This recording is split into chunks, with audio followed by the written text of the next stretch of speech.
अस्सलाम वालेकुम नाज़रीन, आज 22 अगस्त है और दिन है मंगल का। आज इस्लामाबाद हाई कोर्ट में इमरान खान साहब के सज़ा मुअत्तली के हवाले से बहुत अहम केस की समाअत थी। दो रुकनी ये बेंच है, chief justice Islamabad high court justice Aamir Farooq साहब और जस्टिस तारिक महमूद जहांगीरी साहब इस केस की समाअत कर रहे हैं। मामला ये है कि आज भी, क्योंकि पहले भी ऐसे हुआ है कि इमरान खान साहब के पिछले 2 माह में 3 मौके ऐसे आए हैं कि जब इमरान खान साहब के हवाले से बहुत अहम केस की समाअत होना होती थी तो आमिर फारूक साहब की तबीयत उस दिन ख़राब होती थी, नासाज होती थी, वो डॉक्टर के पास चले जाते थे और फिर समाअत नहीं हो पाती थी। तो आज भी क्योंकि 12 बजे का टाइम था और कोई 1.5 घंटा गुजर गया था, वो नहीं आ रहे थे, तो सबको लगा कि शायद फिर डॉक्टर साहब के पास चले गए आमिर फारूक साहब और वो नहीं आ रहे और चेमगोई शुरू हो गई कमरा अदालत में। फिर क्यों, वैसे ही आज कमरा अदालत खचाखच भरा हुआ था, वकला बड़ी तादाद में थे और वकीलों का हब्स था, सबको पसीना आ रहा था, बड़ी बुरी हालत थी वकला की। और इमरान खान साहब का जो केस है, पहली मरतबा हमने देखा है कि जो पहली अपील थी 9 अगस्त को समाअत थी, अपील की समाअत थी, आज समाअत थी 22 अगस्त को। दोनों समाअतों पे कमरा अदालत खचाखच भरा हुआ था, भरपूर वकला की तादाद थी और आज भी 200 तकरीबन वकला थे और उनमें से 90% यंग वकला थे।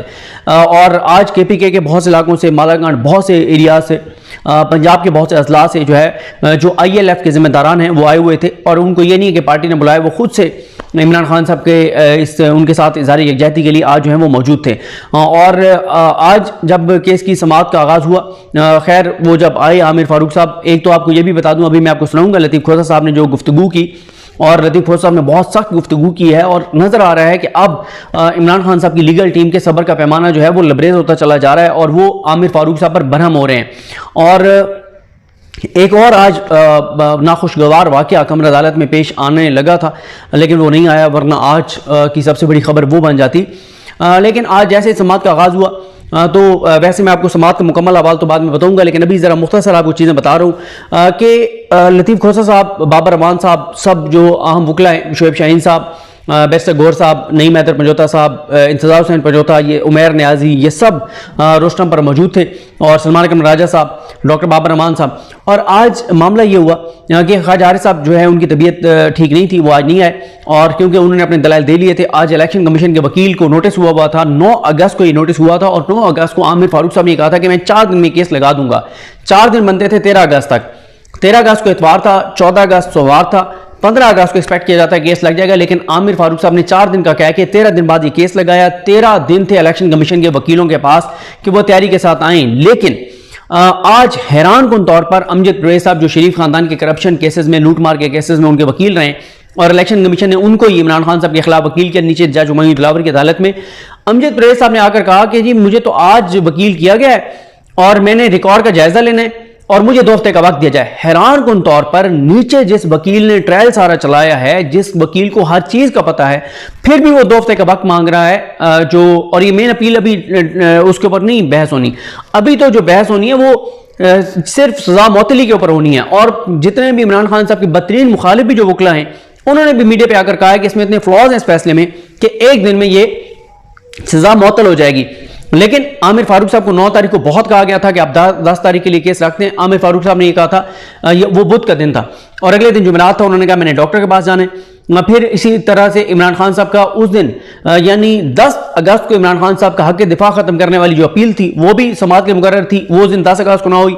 फिर आगे जुमेरात जुमे को इमरान खान साहब के कुछ केसेस थे, लेकिन फिर बुध जुमेरात जुमा आमिर फारूक साहब बीमार हो गए या डॉक्टर के पास चले गए, मज़ीद तफसीलात सामने नहीं आ सकी। अब फिर इमरान खान साहब की आज जब ये कहा उन्होंने अमजद परवेज साहब ने, और बड़े आराम से आमिर फारूक साहब ने कहा कि जी आपको 2 हफ्ते तो नहीं लेकिन टाइम आपको दे देते हैं। जैसे ही उन्होंने ये कहा तो लतीफ़ खोसा बरहम हो गए। उन्होंने फिर बहुत तल्ख बातें की, बहुत सख्त बातें की। उन्होंने कहा आमिर फारूक साहब को कि मैं रहम की अपील नहीं कर रहा, मैं इमरान खान के जो आईनी हकूक उसको हासिल हैं वो मांग रहा हूं, आपने जो फैसला देना दें। मैं ये नहीं कह रहा कि इमरान खान को आप जमानत दे दें, ये नहीं कह रहा कि इमरान खान के हक में फैसला दें, हमारे खिलाफ फैसला कर दें, लेकिन फैसला आज होगा, आज से आगे समाअत नहीं जाएगी। उन्होंने कहा अजीब तमाशा लगा हुआ, यहां पे मजाक बना के रख दिया गया कि 1 घंटे का भी काम नहीं है, 4 लाइनें आपने लिखनी है कि जमानत दे दी है या नहीं दी और बात खत्म हो जाएगी। अदालती फैसले मौजूद हैं, 3 साल की सजा फौरन सस्पेंड हो सकती है। और 9 अगस्त को हम आपकी मिन्नतें तरले करते रहे कि आप 10 अगस्त के लिए रखते हैं, आपने कहा नहीं 4 दिन में लगा दूंगा। 13 दिन बाद केस लगा है, 13 दिन इलेक्शन कमीशन के वकील के पास है और आज ये तमाशा कर रहे हैं और ये कह रहे हैं कि जी 2 हफ्ते का वक्त चाहिए। क्या इनको वक्त चाहिए? अदालती फैसले मेरे पास मौजूद है, बहस करें, अभी बात करें। मैं अदालती फैसले सामने रखता हूं कि 3 साल की सजा फौरन मुअत्तल हो सकती है। उन्होंने फिर आज सारे दोबारा फ्लॉज बताए। उन्होंने कहा कि जो कुछ यहां पे हुआ है आपको तो नोटिस लेना चाहिए था कि आपकी मातहत अदालत ने किया क्या है आपके साथ, कि आपके पास मामला पेंडिंग था और उन्होंने उठा के और 4 तारीख को आपने फैसला दिया और 5 को उन्होंने फैसला सुना दिया। आपने अगले हफ्ते के लिए जो है वो 9 अगस्त को 10 अगस्त को आपने नोटिस किए हुए थे हक दिफा वाले। तो ये क्या तरीका है? वो तो बहुत बहुत बहुत अग्रेसिव हो गए लतीफ़ खोसा साहब। उन्होंने कहा कि हद होती है किसी चीज़ की, ये क्या तरीका है कि आप जो है यहाँ पे तमाशा लगा हुआ है। उन्होंने जब ये सख्त बातें की, तख्त बातें की, फिर आमिर फारूक साहब डिफेंसिव पे चले गए और वो जो इलेक्शन कमीशन का सारा प्लान था वो बर्बाद हो गया। जो उनका प्लान था कि फिर लंबी तारीख मिल जाएगी, क्योंकि अगर 2 हफ्ते वो मांग रहे थे तो कोई पता नहीं है कि 3 हफ्ते उनको दे देते हैं आमिर फारूक साहब, क्योंकि पहले भी 4 दिन का उन्होंने कहा था, 13 दिन के लिए उन्होंने कहा दिया। ये भी हो सकता है कि उन्होंने 14 दिन मांगे थे और वो जिस तरह से एक लतीफ़ा मशहूर है ना कि एक बंदा होटल पे खाना खाने गया तो वो होटल वाले ने उसके आगे आके और 10 रोटियां जो है वो रख दी। उसने कहा मुझे तुमने जानवर समझा हुआ है, 1 रोटी उठा के ले जाओ। 9 पड़ी ने 1 रोटी उठा के ले जाओ, तुमने मुझे जानवर समझा हुआ है, 10 रोटियां आके रख दी हैं। तो ये भी हो सकता है कि 14 दिन वो मांग रहे थे तो आमिर फारूक साहब कहते हैं कि 14 दिन तो बहुत ज्यादा हैं, आपको हम 13 दिन दे देते हैं। तो आपके पास नहीं 14 दिन नहीं हो सकते, 13 दिन हो सकता है, आमिर फारूक साहब 13 दिन दे भी देते। तो लेकिन जब एग्रेसिव हुए लतीफ़ खोसा साहब, बहुत एग्रेसिव हो गए, बहुत उन्होंने सख्त बातें की। उन्होंने कहा बहुत हो गई, हर चीज़ की एक हद होती है, लेकिन यहाँ सारी हदें पार हो गई हैं। फिर आमिर फारूक साहब ने जब बहुत वो एग्रेसिव हुए और उनके साथ जो वकला थे उनका भी नज़र आ रहा था कि वो बहुत एग्रेसिव हो रहे हैं और बहुत गुस्से में खड़े, तो फिर ये हुआ उन्होंने कहा कि नहीं, ना आज करते हैं ना 2 हफ्ते देते हैं, परसों तक समाअत मुलतवी। और परसों इलेक्शन कमीशन के वकील को कहा कि आप तैयारी के साथ आएँ, और अब मामला परसों तक गया है। और ये मैं आपको बता रहा हूँ कि इमरान खान साहब की लीगल टीम के सब्र का पैमाना लबरेज हो रहा है। मुझे तो इसमें जो है वो कोई तलखी नज़र आ रही है, किसी दिन तसादुम नज़र आ रहा है और उसके बाद कंटेम्प्ट प्रोसीडिंग्स, गिरफ्तारियाँ, बहुत कुछ जो है वो शुरू हो जाएगा। कोई बड़ा तमाशा जो है वो किसी दिन अदालत में लगेगा। ये मैं आज आपको बता रहा हूँ, मेरी बात आप ये लिख लें कि आप देखेंगे किसी दिन अदालत में तमाशा लग जाएगा। अब ज़रा आपको मैं ये ज़रा और फिर आज लतीफ़ खोसा साहब ने कहा, उन्होंने कहा मैं नहीं कह रहा, हम नहीं कह रहे, आपका अपना एडिशनल सेशन जज कह रहा है कि इमरान खान जो है वो जब नहाता है तो उसकी जो है वो वीडियो बनाई जाती है, उसको जो है वो नंगा देखा जाता है, उसकी वीडियोस नंगे की बनाई जाती हैं। तो उन्होंने कहा ये क्या मतलब, ये को बात है करने वाली, ये आप इस तरह से कैमरे लगा के उनको नंगा देख रहे हैं। उन्होंने कहा कि आपके अपने जज ये लिख रहा है और आपके पास ये केस पेंडिंग है बेटर क्लास वाला, वो आप उस पर फैसला नहीं दे रहे, अडयाला मुंतकली वाला आप फैसला नहीं दे रहे। शेर अफजल मरवा साहब ने कहा जिस दिन आपने ये केस सुनना था उस दिन आपकी तबीयत खराब हो गई थी। तो ये आज बड़ी सख्त और तल्ख आज समाअत हुई है। मैं कुछ चीज़ें आपको सुनाना चाहता हूँ लतीफ़ खोसा साहब ने जो बहुत सख्त जो है वो बातें कही हैं, और फिर जब मैं इसकी पूरी प्रोसीडिंग आपको बताऊंगा तो और बहुत से अहम पॉइंट्स थे, लेकिन पहले सुने कि लतीफ़ खोसा साहब ने बाहर आकर क्या कहा। मोहतरम इमरान खान साहब की तारीख थी जो chief justice Islamabad high court की डिवीजन बेंच के पास लगी हुई थी। 12 बजे का टाइम था, 12 बजे से हम 1:45 बजे तक बैठे रहे और पसीने में शराबूर होकर बैठे रहे। कभी ऐसा नहीं हुआ कि बाला अदालतों में वक्त दिया जाए, और उस वक्त के बरक्स जो है ये मैजिस्ट्रेटों में तो हुआ करता था कि चेंबर में रिटायरिंग रूम में बैठ के चाय पीते रहते थे या टीवी देखते रहते थे। हाई कोर्टों में कभी ऐसा नहीं हुआ था। मैंने शिकायत भी बरमला की, अगर से चीफ जस्टिस साहब ने उसकी माजरत की। और ये दुरुस्त कह रहे हैं, इन्होंने ओपन कोर्ट में बात की। उन्होंने कहा ये ऐसा ना करें, जो हमें टाइम देते हैं उस टाइम पे केस सुने, लेट आने हमें लेट का टाइम नहीं। ये क्या बात है कि सीनियर वकील जो है वो इतने बड़े बड़े वकील जो है वो आके बैठे हुए हैं, 2 घंटे इंतजार कर रहे हैं, एसी यहाँ काम नहीं कर रहा, गर्मी में हब्स में पसीने में शराबूर बैठे हुए हैं और आप 2 घंटे आ ही नहीं रहे। उन्होंने बड़ी सख्ती से ये बात लतीफ़ खोसा साहब ने कही कमरा अदालत में। लेकिन मैंने कहा जी ये कर्टसीज खत्म हो गई है, हम आपकी इज्जत करते थे, आपको हमारा इज्जत भी बलूल होनी चाहिए। हम पसीने से शराबूर होकर जो है यहाँ 2 घंटे से बैठे हुए हैं और आपने जो है टाइम दे के अभी नहीं है। तो फिर मैंने उनको बताया कि खान साहब के साथ ये एडिशनल सेशन जज जेल में जा गया है इंस्पेक्शन करने के लिए, और उसने लिखा है कि खान के कमरे के बाहर जो है वो लगा हुआ था कैमरा लगा हुआ था, जो उनको नहाने की जगह और जो उनको इनखला की जगह थी वो खुली थी। यानी शर्मनाक जो है, शर्म आनी चाहिए इनको कि कोई भी हो, साबका वज़ीर आज़म हो या कोई भी प्रिजनर हो, क्या उसकी आप इस तरह से प्राइवेसी में कैमरे निकाल के उसको नहाता देखें या वो अपना इनखला के लिए जाए और आप उसकी जो है इस तरह से तस्वीरें कैमरे में देखते फिरें। ये आज तक नहीं होता दुनिया में, ये हो रहा है इमरान खान के साथ। और फिर उसने कहा कि एडिशनल सेशन जज ने रिपोर्ट दी है जो मैंने आज पेश की है इस अदालत में, अदालत आलिया में, और उसने कहा है कि उन्होंने मुझे शिकायत की तंगी की सारी। अब अंदाज़ा कीजिएगा, हुकूमत उसको बेटर क्लास दे रही है। जो सज़ा है वो सिंपल इम्प्रिजनमेंट है, मुशक्कती सज़ा नहीं है, सादा सिंपल इम्प्रिजनमेंट है जो सज़ा दी है। और ऊपर तो रहा ये कि उसको बेटर क्लास दी है, इसलिए कि वो स्टेटस के मुताबिक देते हैं। वो साबका वज़ीर आज़म है और ऐसी जगह पे उसे रखा हुआ है अटक जेल में जो जानवरों लायक भी नहीं है जहाँ रखा जाए। ये जो है मैंने उसको दी है, बताई है उसको। और कल मैंने खान से मिलना भी है, इसलिए कि उनकी तरफ से एक रिक्वेस्ट आई थी कि आप ज़रूर प्लीज़ मिलिएगा। तो मैंने आज उनको बताया है, जो चीफ साहब ने इजाज़त तो दी है। आज जब शुरुआत हुई बहस की तो वो वकील साहब आ गए एक मुद्दई की, पता नहीं उसके लिए कौन इंतज़ार कर रहा था। मुद्दई के वकील साहब वो हैं जो मेरे शागिर्द के शागिर्द हैं, जो वज़ीर कानून के, और माशाअल्लाह वो शुरू दिन से, पहले दिन से वो वकील हैं मुद्दई के, पहले दिन से इलेक्शन के वो सारे ट्रायल में मौजूद है। और कहते हैं जी मुझे तैयारी के लिए वक्त चाहिए। जज साहब ने कहा भाई तुम तो खुद बीच में रहे हो, 2 हफ्ते चाहिए मुझे। मैंने कहा सुभान अल्लाह। जब हमने मुखालफत की तो कहता है 10 दिन दे। तो फिर मैंने कहा जनाब जज साहब बहुत औलिया, उस दिन जब मैंने पहले दिन आपको बहस की थी, आपने अपील समाअत के लिए मंजूर की थी, उसी दिन आपको मुअत्तल कर देनी चाहिए थी सज़ा, उसी दिन आपको सस्पेंड कर देनी चाहिए थी सज़ा। फिर भी आपने बावजूद नोटिस दिया शॉर्ट डेट के लिए, और वो तब इसलिए ना लग सका कि आप बवजह इलालत चीफ जस्टिस साहब बीमारी की वजह से अदालत नहीं कर पा रहे थे, जिस वजह से तसाहल होकर आज लगी थी। तो मैंने कहा जी ये तो नहीं हो सकता, इसलिए कि ये आप मेरी ज़िंदगी का हक मुझसे छीना लें, जो अल्लाह के हाथ दी हुई एक इनाम है इंसान को, और आइन में उसका तहफ़्फ़ुज़ किया गया है, आइन में उसका तहफ़्फ़ुज़ किया गया है। और ये हर दिन हर लम्हा जो मेरा गुजर रहा है, ये मेरी ज़िंदगी से काट रहे हैं आप, जिसका किसी दुनिया में किसी शख्स को, किसी अदालत को अख्तियार नहीं है, क्योंकि ये बुनियादी हकूक़ से मुतसादिम है। और मैंने कहा जी ये देखें कि फसाद की सबसे बड़ी जड़, इस सारे गुनाह की जो एक शाखसाना है, वो तो है इलेक्शन कमीशन ऑफ पाकिस्तान, जिसने ये फैसला दिया कि इमरान खान जो है वो 62-63(1) में ये डिसक्वालीफाई हो गए हैं, ये कायल हो गए हैं। और आगे लिख दिया कि इनके खिलाफ जो है फौजदारी मुकदमा भी कायम किया जाए। अच्छा, अब अंदाज़ा करें कि वो ऑर्डर लाहौर हाई कोर्ट में चैलेंज हुआ और उसमें एडमिट हो गया है, और उसमें कहा गया कि कोई इसके खिलाफ कार्रवाई नहीं की जाएगी, कोई कार्रवाई नहीं की जाएगी इसके पादाश में। और देखें इतने खुले नंगे तौर पर उसका प्रोसिक्यूशन भी हुई और सजा भी होगी।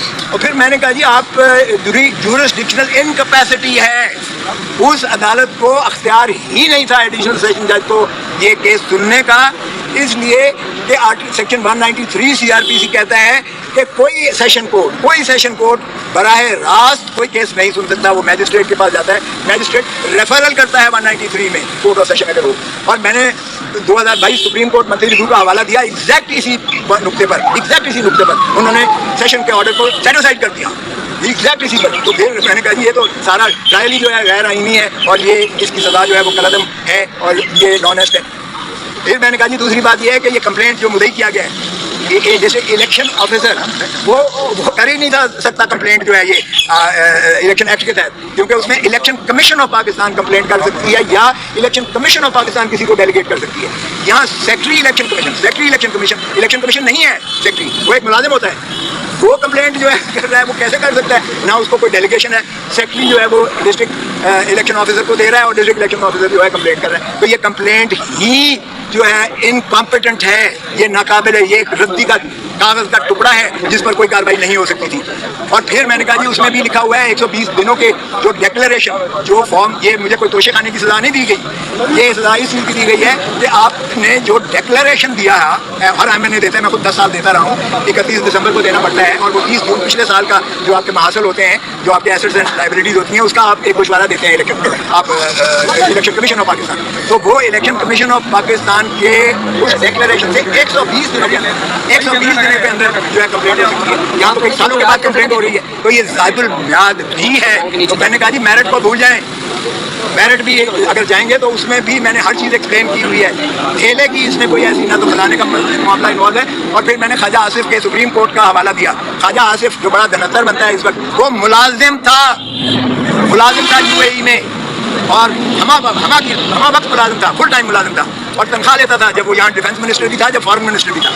और उसको जब नाअहल किया हाई कोर्ट ने, तो सुप्रीम कोर्ट ने ये कहकर उसको जो है कर दिया कि जी वो हर नाअहली, हर चीज़ की जो है इंदराज जिक्र न करना डिक्लेरेशन में, वो करप्शन नहीं होती है। डिक्लेरेशन में अगर कोई करप्शन से हासिल किया हुआ पैसा हो, यहाँ तो कोई करप्शन का सवाल ही पैदा नहीं होता है। अगर खुर्शीद खान का सारा केस भी ले लें, करप्शन तो है ही नहीं, और वजह वक्त के मुताबिक पैसे दे के खान साहब ने लिया, जो असेसमेंट की वही सरकारी असेसमेंट होगी, तो इसमें तो कोई एलिमेंट था ही नहीं। तो मैंने कहा जी ये आप दे लें, और ये मैं एक दिन भी मैं आपको तारीख देने के हक में नहीं हूँ, क्योंकि हमारे ऊपर बहुत ज़्यादा प्रेशर है कि आपसे ये न सुनवाए जाए केसेस, क्योंकि आपने जितने फैसले किए हैं आपने सारे इमरान खान के खिलाफ फैसले किए, और जब आप मंजूर भी करते थे तो फिर उसी के पास वापस भेज देते थे। कभी आज तक हुआ है कि निगरानी एक्सेप्ट की जाए, रिवीजन एक्सेप्ट की जाए, और फिर उसी को कहा जाए कि तुम फैसला करो, जो फैसला ऑलरेडी दे चुका है। 2 मरतबा यही किया, और फिर मैंने कहा जी कि अगर आज आप मुलतवी करेंगे तो फिर आज ख्वाजा हारिस नहीं आया, कल हो सकता है मैं भी ना आऊँ, क्योंकि हमारे ऊपर प्रेशर ये है कि आपसे न सुनो, और आप इसलिए के बायस थे। एक तरफ तो आप देखें कि जब इसकी डिफेंस इमरान खान की स्ट्राइक ऑफ की गई है, सफाई देने का मौका इसको बंद कर दिया गया, वो उसकी जब हमने नालिश की तो आपने नोटिस दिया, नोटिस दे के आपने प्रोसीडिंग स्टे क्यों नहीं की? अब क्या होगा, वो रिवीजन पेंडिंग यहाँ पड़ी हुई है, तो क्या रिवीजन का क्या अचार बनाएंगे?